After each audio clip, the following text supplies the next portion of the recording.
our political future, the future of our city. And we have several people here who are going to be talking with you about Celia Israel. So I'm just going to get right underway with that. The first speaker you're going to hear from is Ruben Cantu. He's a first-generation college graduate raised in East Austin as a son of immigrants. He's currently the executive director of the Office of Inclusive Innovation and Entrepreneurship at the University of Texas at Austin. He's founded various startups, and as a social entrepreneur, his ambitions are focused on establishing a platform through media and entrepreneurship that allows society to reflect on its condition and spur progressive change. Ruben Cantu.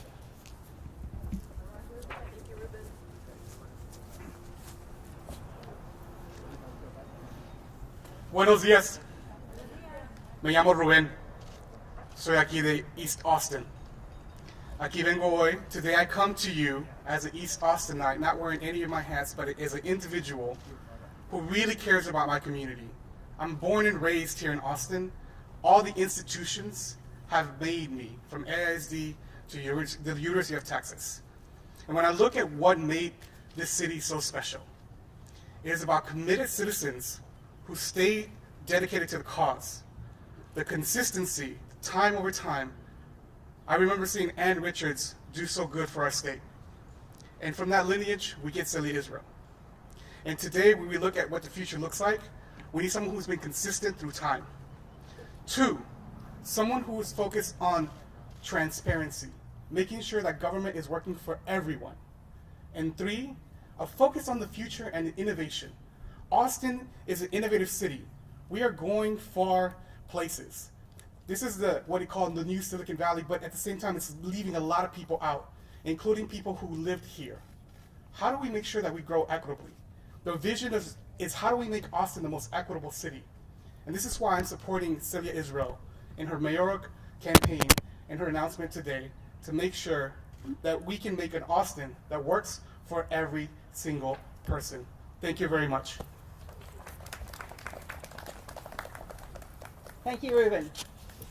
Next, I have the distinct privilege and honor of introducing someone who has been around for a long time working on issues in our city, Nelson Linder. He's been the president of the Austin NAACP for 21 years. His focus has been eradicating discrimination in public safety, housing, and economic opportunity for all Austinites. Nelson Linder.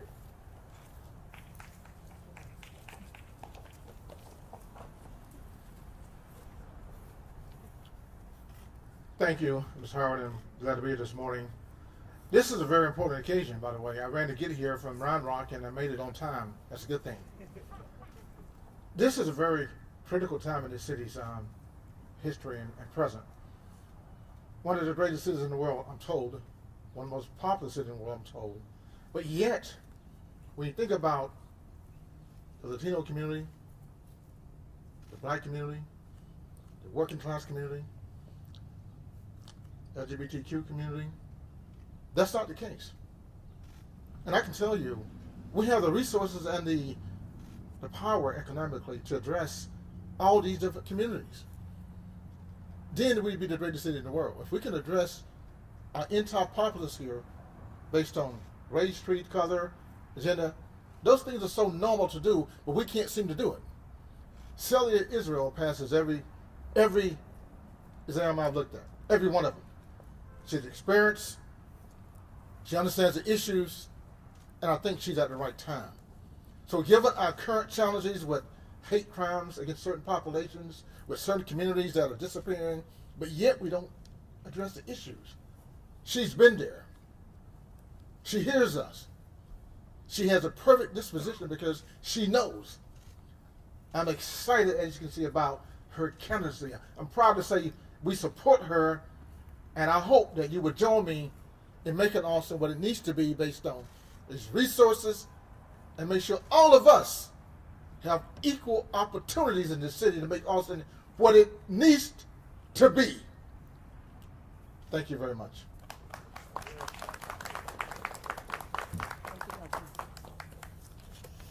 Thank you, Nelson. Next, we have Sofia Reyes. She is an Austin area native currently pursuing a biology degree at the University of Texas at Austin on the pre-med track, which I'm grateful for because we need more healthcare providers, obviously. She's excited for the future of Austin as the city continues to grow exponentially, and she's here to talk about Celia Israel. Sofia Reyes.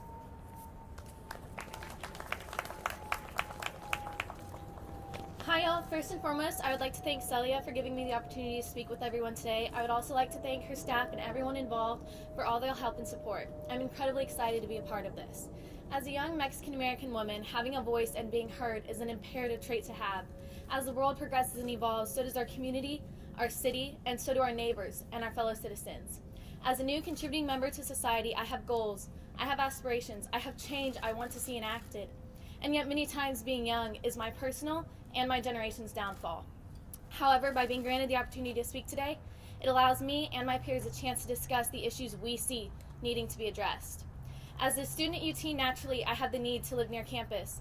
However, with rising rent costs, finding affordable housing while in school without shackling myself in student debt is a feat in and of itself. And it's not only near campus. Our city has grown exponentially within the last decade. We have a unique vibe and a great atmosphere. That vibe that is so sought after is diminishing as the inclusivity of our city also diminishes.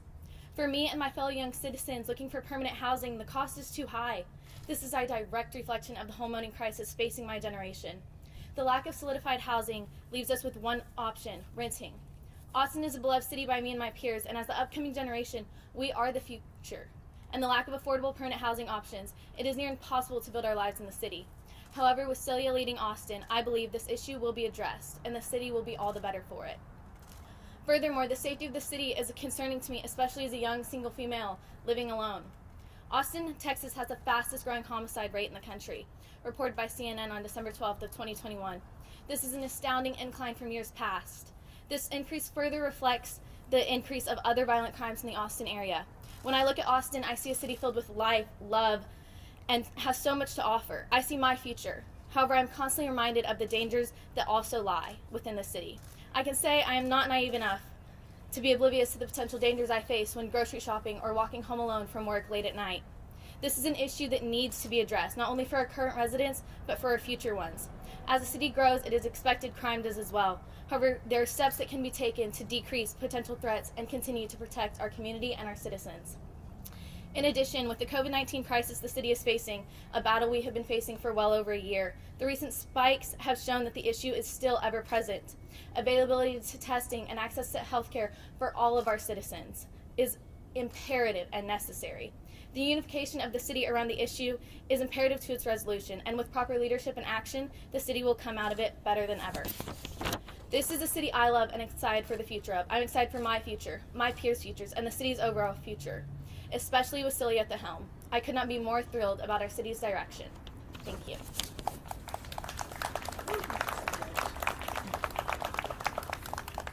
Thank you, Sophia. Next up, we have Ashley Chang. Ashley grew up in Austin on the floor of her parents' Chinese restaurants. Today, she's the founding chair of Asian Texans for Justice, which was recently formed to mobilize and embolden the state's diverse Asian American Pacific Islander community to unite, train future leaders, and build solidarity across communities to advance equity, social justice, and civil rights for all. She's the co-founder of Arouser, a creative civic engagement company. She co-hosts the Rabble podcast on Texas politics. And if that's not enough, she's pursuing her master's in social work from the University of Texas at Austin. Ashley Chang.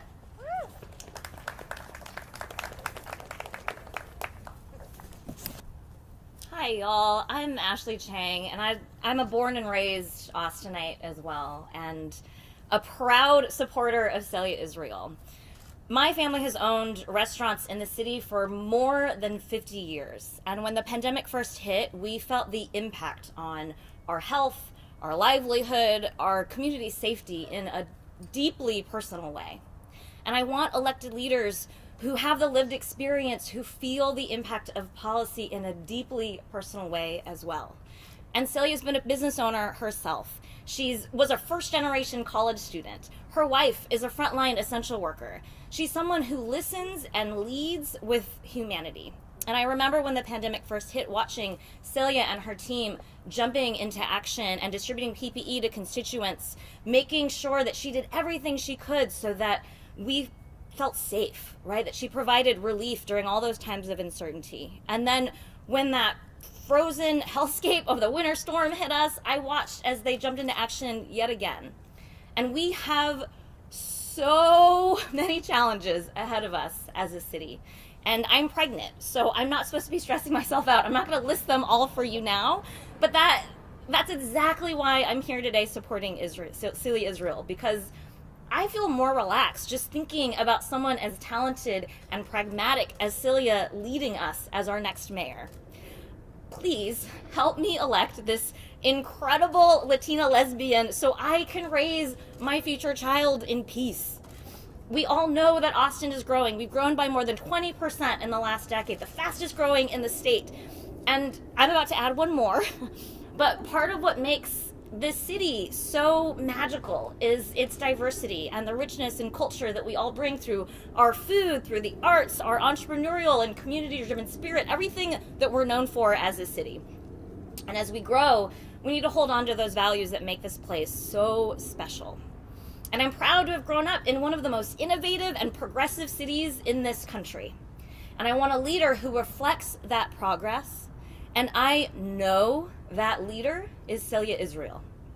It wasn't until recently that I found my own political voice. And I often wonder how different I would have been, how I would have seen myself differently if there were more women of color at the helm earlier. I am 36 years old in 2022, and I've never in my life had a woman as mayor. And in the history of our city, we've never had a woman of color. We've never had an openly gay mayor. And representation matters. At the Texas legislature, she's modeled for me what it looks like to lead. And I've been moved to tears so many times as I've watched this woman fight for our rights with such heart on the House floor. And I mean, she postponed her own wedding so that she could fly to DC to protect our voting rights. That's the kind of leader that we need in this city. She has a rare combination of humility and of fierceness that I wish we could see in our political leaders more often. And I know that Austin deserves a matriarch to lead this city who represents what we want this future to be. And I am so, so grateful to get to be a part of this historic campaign today. Thank you so much, Celia.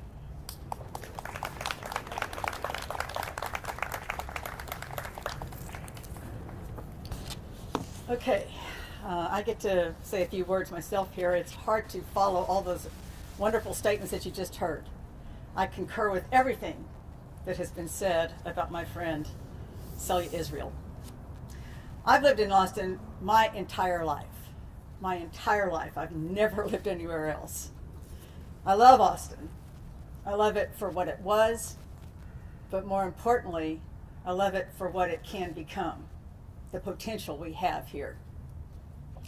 So I'm really pleased to be here today to be able to introduce you to this very special friend of mine, my desk mate at the legislature, my amiga, Celia Israel.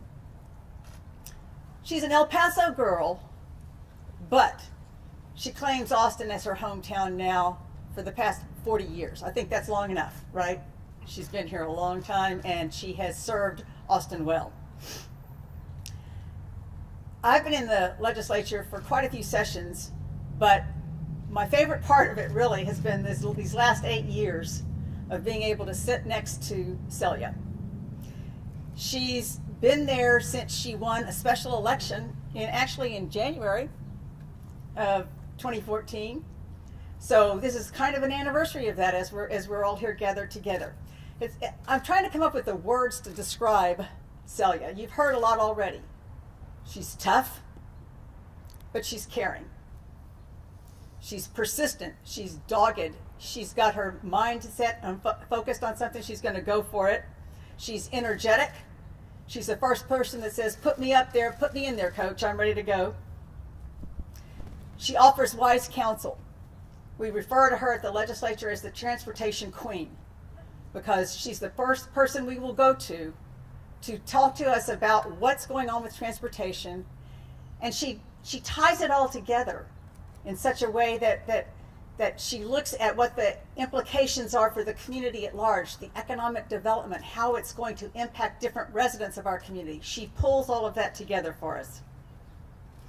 She's also someone who could bring a chaotic legislative chamber to total silence when she stood up to speak about the impact of legislation on people, especially vulnerable people.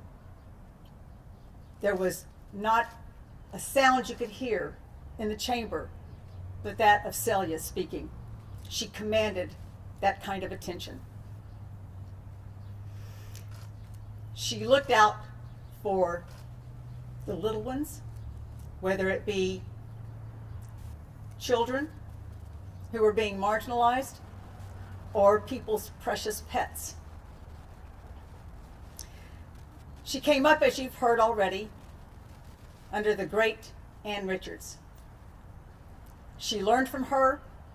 She has taken what she learned, and she has continued to make sure that whatever she does in public service for our community, it's to be in service to all in our community. As you've also heard, she's willing to sacrifice. She's willing to put her own personal life to the side, sorry, Celinda, sometimes, in order to serve the people of this community that she has pledged to work for. Whether that meant not having enough time perhaps to do her day job, and she had a day job because we're a part-time legislature, or as you heard, setting aside her own marriage that they had been working toward for, 26 years? In order to go and defend our constitutional right to vote. That's how strongly she takes, and seriously she takes, her commitment to public service. I want to mention a couple of the things that she's served on in terms of Austin boards and commissions and that sort of thing, because I think it's important to recognize that in addition to being a part of the legislature, she has been a part of this community for many years, working in a variety of capacities. She served on numerous boards and committees focused on multimodal transportation, food scarcity, and empowering the next generation of female leaders. She served the city on the Environmental Board, the Police Monitor Board, the 2011 Bond Advisory Commission, and the Robert Mueller Advisory Commission here in Austin. During her first term in the legislature, she was named Freshman of the Year by the Legislative Study Group, a champion of equality by Equality Texas, a progressive champion by Progress Texas, and in 2018, Celia Israel was inducted into the Austin Women's Hall of Fame. She's a licensed realtor here. She lives with her wife Celinda and their dogs Pippa and Libby in northern Austin. So let me just finalize this by saying that she has a passion for our city. Her city, our city.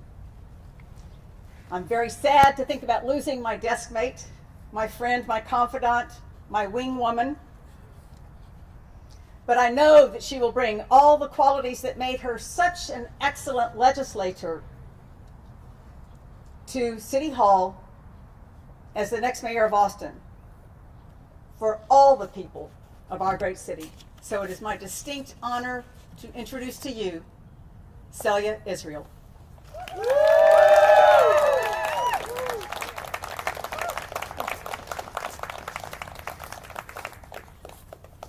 Oh my God. I didn't want to cry before I gave the speech. But thank you all.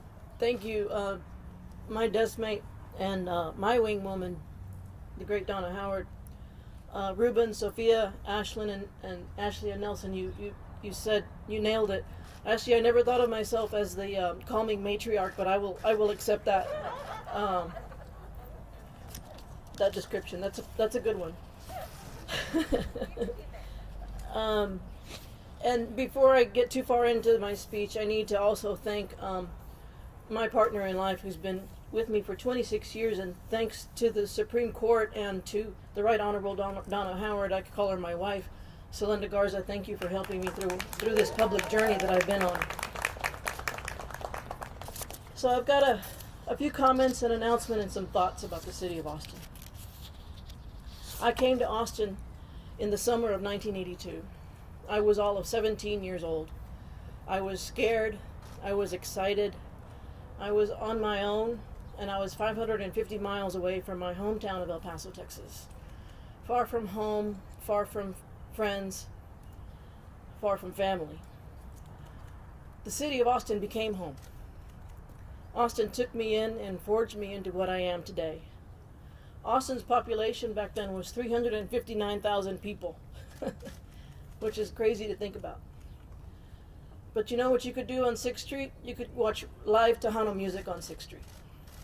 You know what you could do in Guadalupe? You could jump into Amtones and see Stevie Ray Vaughan.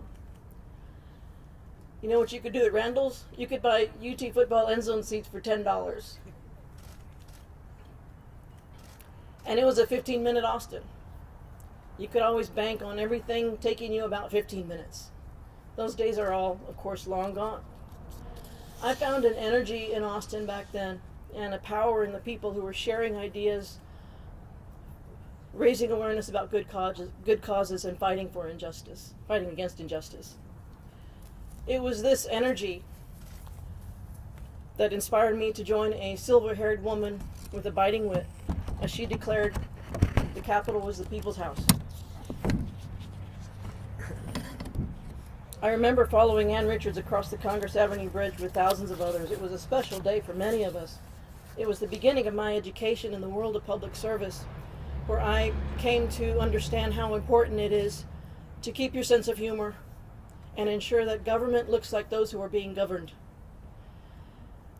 I've now served 4 terms in the Texas House of Representatives. I've fought for equality, common sense criminal justice, voting rights, thoughtful ways to improve our transportation challenges. I've established a good reputation in the Texas House of Representatives. And as my colleague Donna Howard would attest, that's a hard thing to do.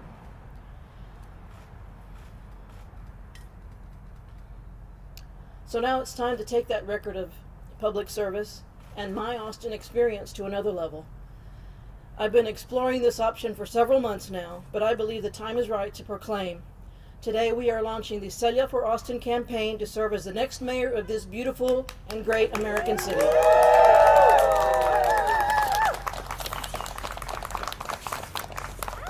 There, I said it. It's out. Can't take it back.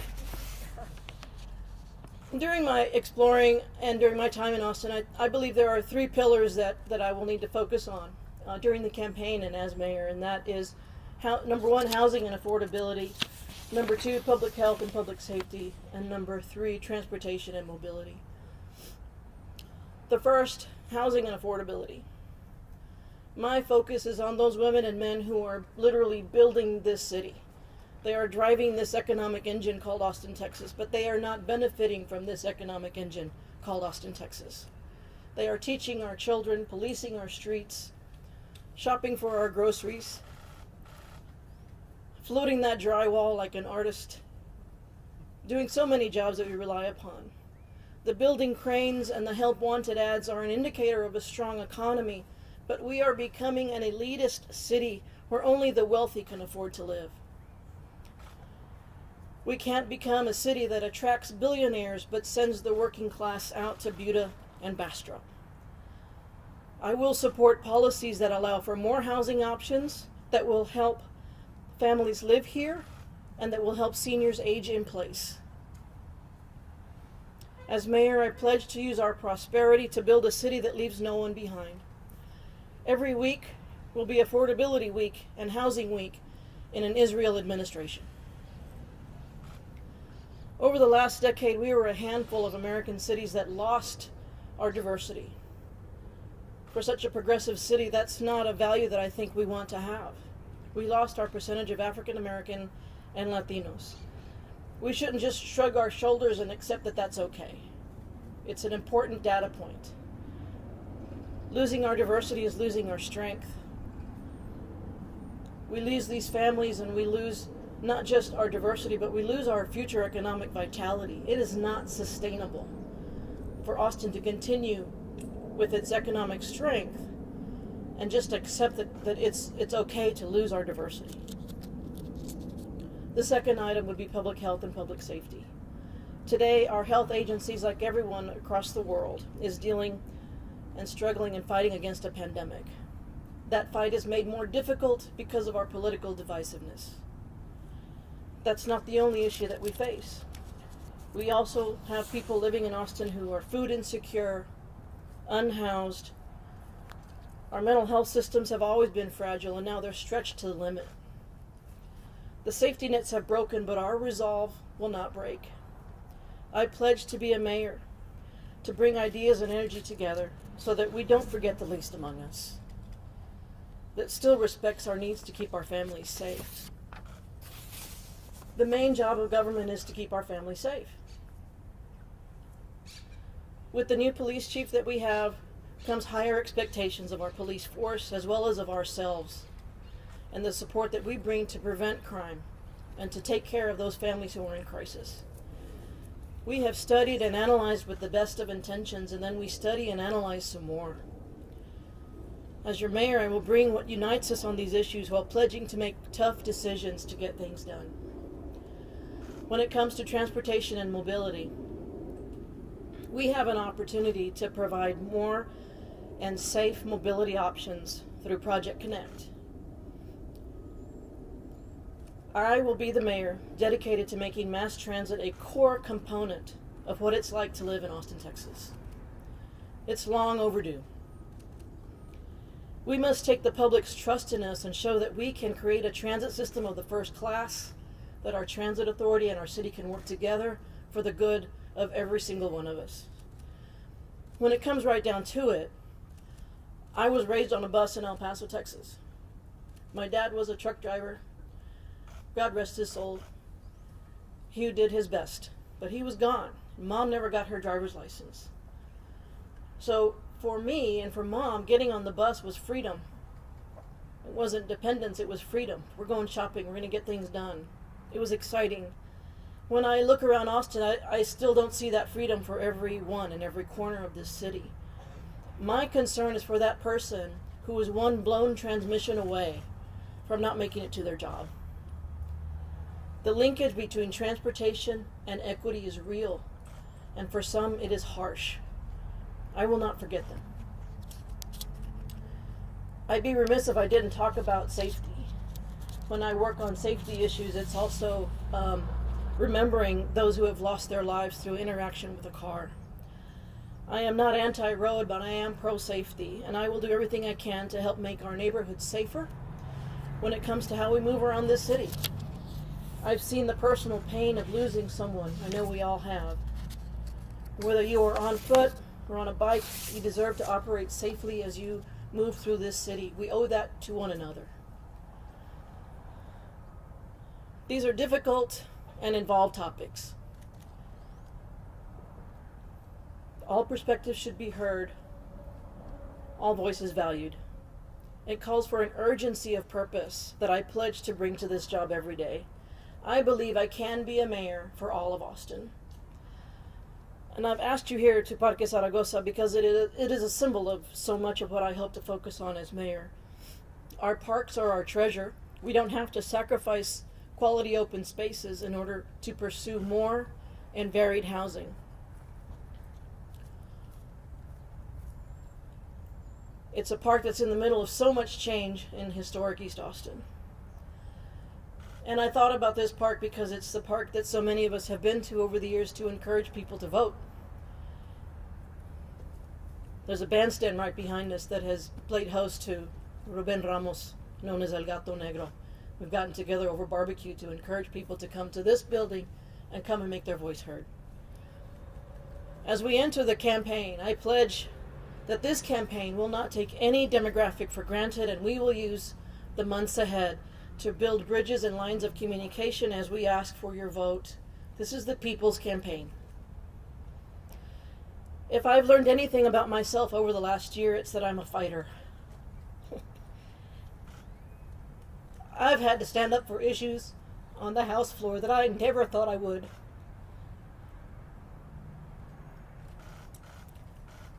I'm ready to take that fight and fight for Austin. Austin deserves it. For everyone who's living here, and for all those Celias yet to move here to make their story and make their path in this great city. I will be a mayor for all of Austin, and I'm inviting all of Austin to be a part of this campaign. Please join us. Thank you.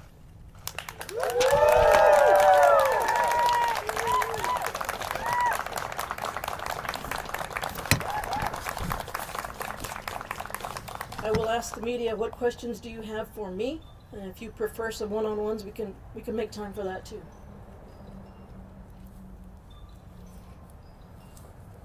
How do you make Austin more affordable?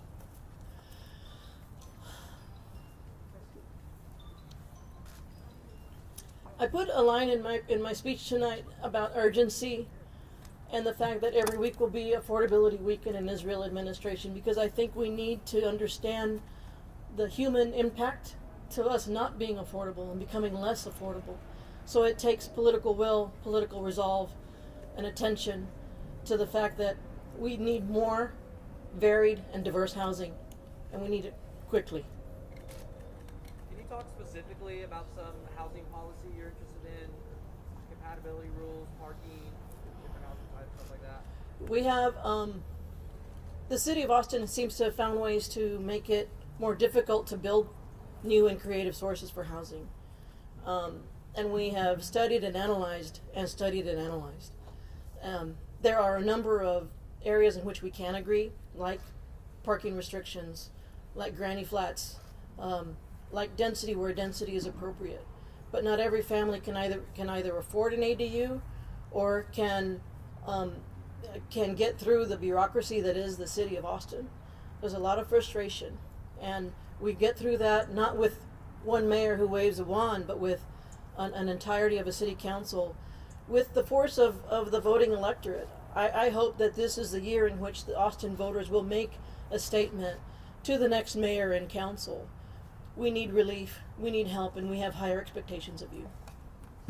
I know public safety has been a concern of many Austinites. How do you plan on working with police on that, or what are your top priorities in terms of public safety? You know, it's important to note that I was on the police monitor board years ago.